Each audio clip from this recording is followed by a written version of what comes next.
বাজার থেকে সেদিন বাটা মাছ আনার পর কিছুতেই ঠিক করতে পারছিলাম না যে টমেটো বড়ি দিয়ে করব না সর্ষে বাটা করব। অনেক চিন্তা ভাবনা করার পর সর্ষে বাটারই জিত হলো। এটা খুবই ইজি আর একটা কমন রেসিপি, যেটা আপনারা সকলেই বাড়িতে বানিয়ে থাকেন, তবে আমি আমার মতো করে আপনাদের সাথে এটা শেয়ার করলাম। Hello viewers, welcome back to our channel cooking by Abul Tabul. আমি সুদেশনা। আমাদের আজকের রেসিপি সর্ষে বাটা। এখানে আমি 5টা বাটা মাছ খুব ভালো করে ধুয়ে পরিষ্কার করে নুন হলুদ মাখিয়ে নিয়েছি। এবার মিক্সিতে সর্ষে বেটে নেব। তার জন্য প্রথমে 3 কি 4টে কাঁচা লঙ্কা জারের মধ্যে দিয়ে দিলাম, আর 2 চামচ সাদা সর্ষে 2 চামচ কালো সর্ষে গরম জলে মিনিট 10 ভিজিয়ে রেখেছিলাম, সেটাও ঢেলে দিলাম। সর্ষে বাটার সময় কাঁচা লঙ্কা আর সল্ট অ্যাড করলে সর্ষে বাটাটা তেতো লাগে না।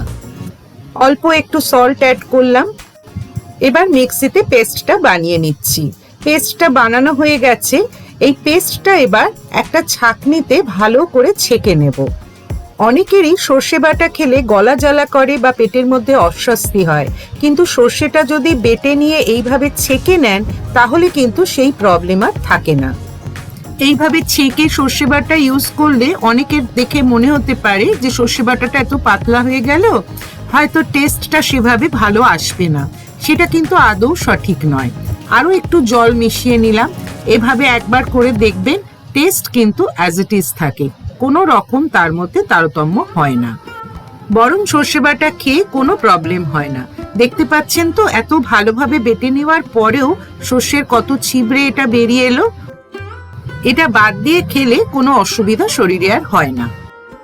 এবার মাছগুলো ভাজতে হবে। তার জন্য একটা কড়াই গরম করে নিয়ে তার মধ্যে বেশ কিছুটা সর্ষের তেল দিয়ে তেলটাও ভালো করে গরম করে নিচ্ছি। তেলের মধ্যে অল্প একটু সল্ট অ্যাড করছি, যাতে মাছগুলো ভাজার সময় তেলটা ছিটকে না আসে।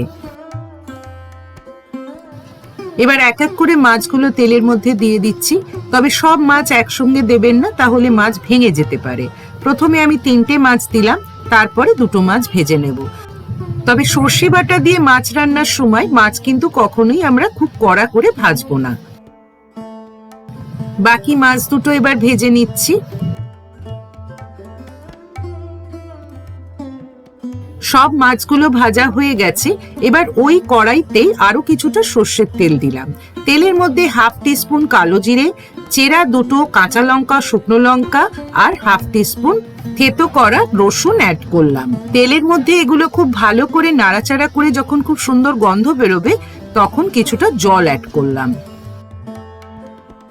এবার এর মধ্যে স্বাদ অনুযায়ী সল্ট আর 1/2 টিস্পুন হলুদ গুঁড়ো দিলাম। সবকিছু খুব ভালো করে মিক্স করে নিচ্ছি। এবার 1/2 teaspoon Kashmiri red chilli powder add করছি, তবে এটা কিন্তু অপশনাল। সর্ষে বাটায় আমরা ইউজুয়ালি দিই না, আমি একটু কালারের জন্য দিলাম। গ্রেভিটা ফুটে উঠলে ভেজে রাখা মাছগুলো এর মধ্যে এক এক করে দিয়ে দিচ্ছি। বাটা মাছের এই সেম প্রিপারেশন পাবদা বা পার্শে দিয়ে করলেও কিন্তু দারুণ ভালো খেতে হয়। সর্ষে বাটাটা একটু গা মাখা হয়, তাই গ্রেভির জন্য খুব বেশি জল কিন্তু প্রথমেই আমরা দিয়ে দেব না। যদি দেখি গ্রেভিটা খুব বেশি শুকিয়ে গেছে, তখন সামান্য একটু গরম জল অ্যাড করা যেতে পারে। এবার ছেঁকে রাখা সর্ষে বাটাটা এর মধ্যে দিয়ে দিলাম। মাছগুলো এই অবস্থায় যাতে ভেঙে না যায়, একটা চামচের সাহায্যে আস্তে আস্তে উল্টে দেব। এবার উপর থেকে 1 টেবিল স্পুন সর্ষের তেল ছড়িয়ে দিলাম। তেলটা ছড়ানো হয়ে গেলে মিনিট 3-4 জন্য ঢাকা দিয়ে রান্নাটা করব। ঢাকাটা এবার খুলছি। দেখুন, তেলটা ভেসে উঠেছে আর কি সুন্দর গ্রেভিটা দেখতে লাগছে। কুচিয়ে রাখা কিছুটা ধনেপাতা এবার ওপর থেকে ছড়িয়ে দিচ্ছি। আমি শুরুতেই বলেছি এটা একটা ইজি আর কমন রেসিপি, আর তাই অনেকেই নিশ্চয়ই এভাবে বাটা মাছ বানিয়ে থাকেন বাড়িতে। তবে যারা এখনো বানাননি, তারা কিন্তু একদিন ছুটির দিন দেখে দুপুরে লাঞ্চে এটা বানিয়ে ফেলতে পারেন। গরম ভাতের সাথে যদি এটা সার্ভ করেন, দেখবেন সবাই একেবারে চেটে পুটে খাচ্ছে আর আপনার রান্নার তারিফ করছে। প্রতিবারের মতো এবারও আপনাদের কাছে আমাদের পাশে থাকার জন্য রিকোয়েস্ট করছি। রেসিপিটা ভালো লাগলে প্লিজ লাইক, কমেন্ট ও শেয়ার করবেন। আর যারা এখনো আমাদের চ্যানেল সাবস্ক্রাইব করেননি, তারা প্লিজ সাবস্ক্রাইব করবেন। তবে অবশ্যই বেল বাটনটা প্রেস করবেন নিউ ভিডিওর নোটিফিকেশন পাওয়ার জন্য। আজ তাহলে এই পর্যন্ত। সবাই খুব ভালো থাকবেন। Thank you.